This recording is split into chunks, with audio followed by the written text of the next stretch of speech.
once was a man from the white void, and one lifetime he decided to cross the threshold in search of God. He desired to know who God was and subsequently who he was, so he crossed the ever-accessible but often ignored keyhole to the other side. Upon stepping in, the man became mesmerized by the neon stars firing in the sky and almost lost his step on the lapis stones beneath him, pulling through the tide.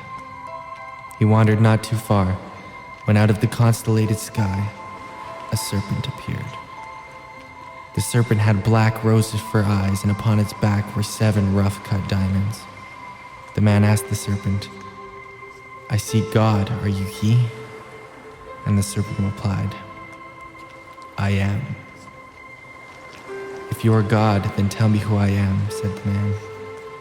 But the serpent could not reply. Its forked-road tongue had tied itself into a knot trying to explain. So the man said, "You are not God. A man may speak of many paths, but can only walk on one. You have blasphemed to me. Be gone." And the serpent vanished. The man pressed on, trying hard not to get lost or hypnotized within the landscape. He knew his goal and was going to achieve it. He would meet God.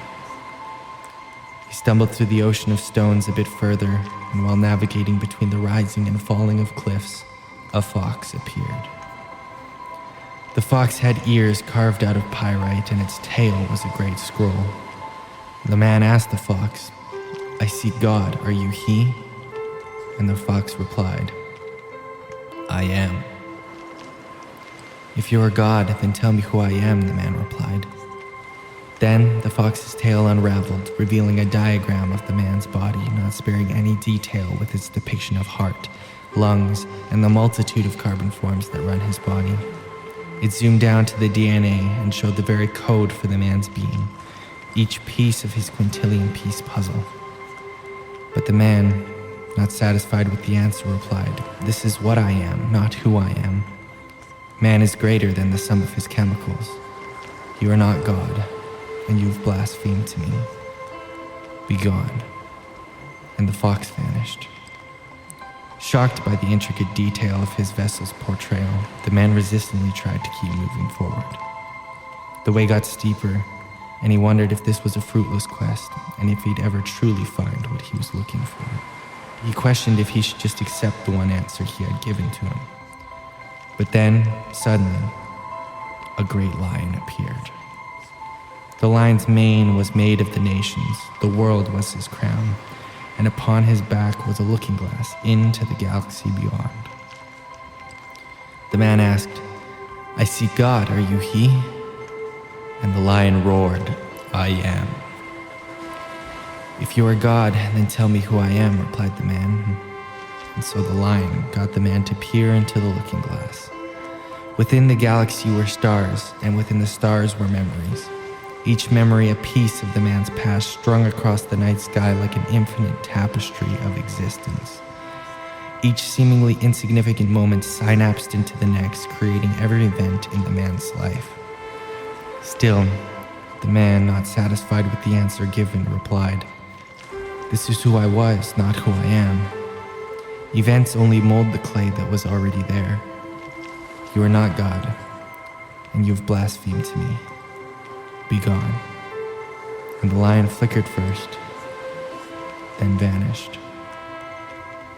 The way got much steeper now, and the man's feet struggled to hold onto the waves of rocks now churning below him. "I must be getting close now. I must be," he thought. Finally, a ram appeared. The ram shone with horns made of pure light, and its hooves were ordained with silk. The man asked, "I seek God, are you he?" "I am not. For only one is worthy to claim to be.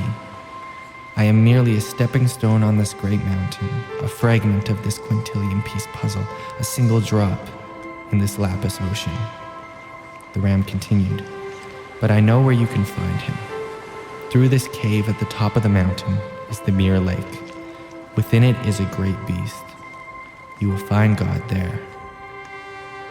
But I will warn you, once you know, you can only go back. And with that, the ram vanished.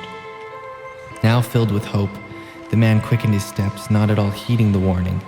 He fumbled through the obsidian black cave, but maintained his eye on the purifying light of the lake just beyond his reach. Soon, he thought, I'm finally getting closer. Once the man reached the end of the cave, he took a few deep breaths in unadulterated awe before stepping towards the edge of the lake. Suddenly, a great beast arose. Massive and pure diamondback, this beast was glowing from the horns and scrolled with tails. The man trembled before the imposing beast, with its eyes as deep as the galaxy beyond, its claws silken gold, and its skin quilted with all the myriad of worlds that existed, exist, and have yet to. The man struggled within his throat to grab the question he had asked so many times before. He took a deep breath, swallowed, and then shouted out, I seek God, you must be he. Then, the beast inhaled the east wind and with it breathed, I am. The man, with seeds of disbelief previously sown, protested, If you are God, then tell me who I am. Then, exhaling out a roar, the beast metamorphosed, folding its extravagant limbs and supernatural extremities into itself, transforming its shell into mind, heart, and soul. The man then stood in astonishment as his perfect reflection echoed, You are. The man looked down and saw a galaxy form within his chest, felt stardust seep out of the crown of his head, and his body was outlined with pure gold. He made it. He now knew. As soon as the realization occurred, his reflection dissolved back into the mirror lake. The man, now finished with his quest, headed back to the void. None of the animals bothered him on the way. He knew the truth now. The way was much easier going down, and the landscape almost assisted his steps back, sailing him back through the keyhole. For what else was there for him to do? Where else to go? What else to know? Nothing. He was and is, for now.